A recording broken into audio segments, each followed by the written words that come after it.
বিয়ের পর বর নতুন বউকে জিজ্ঞাসা করলো, বিয়ের আগে কি কেউ তোমার জীবনে ছিল?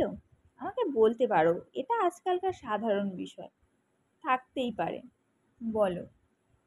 বউ ভাবলো জামাই তার সহজ সরল, তাই বলেই দিই। বউ বিছানা থেকে নেবে একটা আলমারি থেকে একটা বাক্স বার করে জামাইকে দিল। বাক্সের ভিতরে 50 টাকার নোট আর 7টা চাল।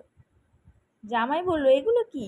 বউ, আমার যখনই কোনো ছেলেকে পছন্দ হতো বা প্রেমে পড়তাম, আমি একটা করে চাল এই বাক্সে রাখতাম। জামাই, ওহো, তার মানে তুমি 7 জনের প্রেমে পড়েছিলে। আর এই 50 টাকা কিসের? বউ, 1 সপ্তাহ আগে 1 কেজি চাল বিক্রি করে এই 50 টাকা পাইছি, আর বাকি এই 7টা চাল আমি বিক্রি করতে পারিনি। এরপর জামাই হাসপাতালের বেডে শুয়ে শুয়ে নার্সকে বলছে, 1 কেজি চালে কয়টা চাল থাকে। আমাদের ভিডিও ভালো লাগলে অবশ্যই একটা লাইক আর একটা সাবস্ক্রাইব করবেন।